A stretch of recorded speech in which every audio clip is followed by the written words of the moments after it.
السلام عليكم متابعي قناة غزال شانيل. وصفتنا لليوم هي طريقة عمل المكرونة المقلية بالجبن. هي وصفة جديدة تقدم بالمطاعم، مذاقها جد رائع ويحبها الصغار قبل الكبار. فتابعوا معي الفيديو. قبل أن نمر لطريقة تحضير اتركوا لايك للفيديو واشتركوا بالقناة مع تفعيل الجرس لتصلكم دائما جديد فيديوهاتي. لمكونات هذه الوصفة سنحتاج 250 جرام من المكرونة. هنا لدي الكبيرة، لكن يستحسن استعمال المكرونة الصغيرة. في طنجرة على نار متوسطة وضعت الماء وتركته يغلي. سأضيف لها القليل من الزيت النباتي والقليل من الملح. سأخلط قليلا وأضيف المكرونة التي قمت بغسلها مسبقا وتصفيتها جيدا من الماء. سأتركها تطبخ على نار متوسطة إلى أن تستوي. تستغرق تقريبا 10 دقائق.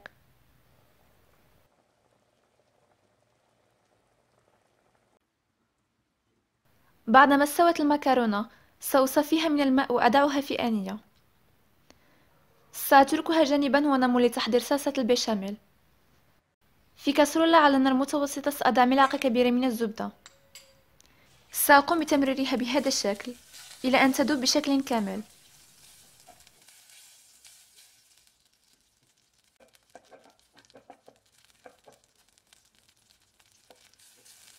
هنا بعدما ذابت الزبدة سأضيف ملعقة كبيرة من الدقيق الأبيض.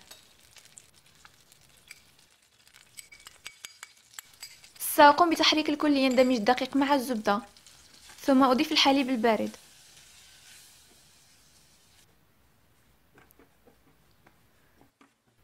هنا سأضيف ربع لتر. سأستمر في تحريك العناصر على نار متوسطة، ثم أضيف القليل من الملح والفلفل الأسود. نحرص على عدم التوقف عن التحريك إلى أن نحصل على القوام المطلوب لصوص البيشاميل.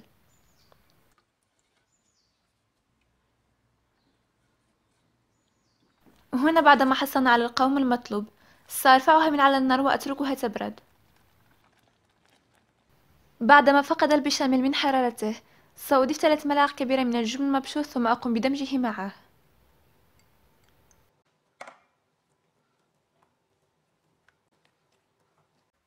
سأضيفه للمكرونة ثم أخلط الكل.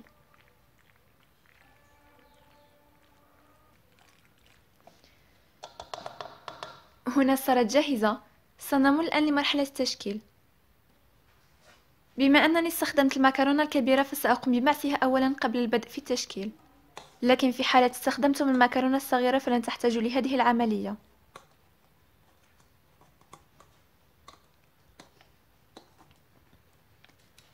سنمر الآن لتشكيل المكرونة.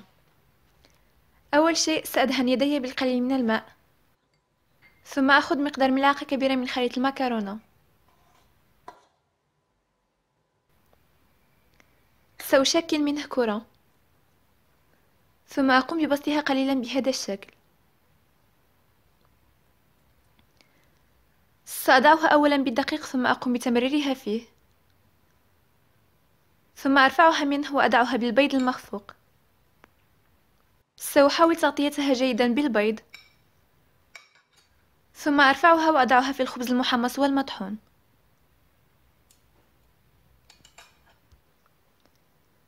هذا هو شكلها. سأضعها جانبا وأعيد تشكيل واحدة أخرى. دائما ندهن يدينا بالقليل من الماء، ثم نبدأ في التشكيل. نأخذ مقدار ملعقة كبيرة من الخليط ونشكل منه كرة. نحرص على أن تكون بنفس حجم القطعة الأولى. سأضعها أولا بالدقيق وأمررها فيه، ثم أرفعها منه وأضعها بالبيض المخفوق. سأحاول سكبه عليها لتتغطى جيدا، ثم أرفعها منه وأضعها بالخبز المحمص والمطحون. نغطيها جيدا بلا شابلوغ، ثم نضعها جانبا ونستمر على نفس الطريقة مع البقية.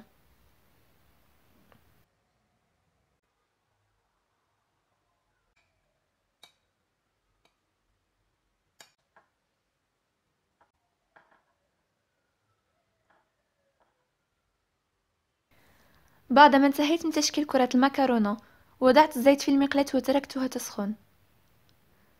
سأضع فيها قطع المكرونة، ثم أتركها تستوي وتتحمر.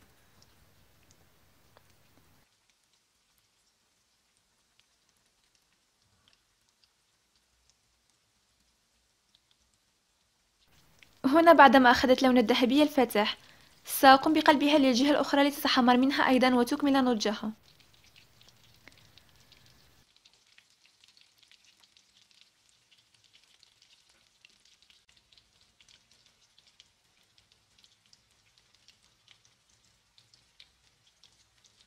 مباشرة بعدما نتأكد من أنها استوت، نرفعها من الزيت ونضعها في طبق التقديم. سأستمر في قلي البقية، ثم أريكم شكلها النهائي.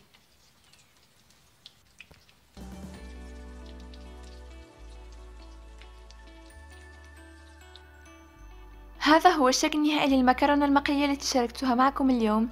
تأتي مقرمشة من الخارج ورطبة وشهية من الداخل. مذاقها جد رائع وسريع في التحضير. أتمنى أن تجربوها وتشاركوني آراءكم فيها.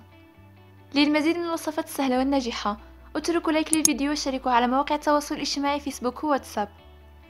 كذلك اشتركوا بالقناة وتأكدوا من تفعيل الجرس لتصلكم دائما جديد فيديوهاتي. شكرا على المتابعة، وإلى الفيديو القادم إن شاء الله.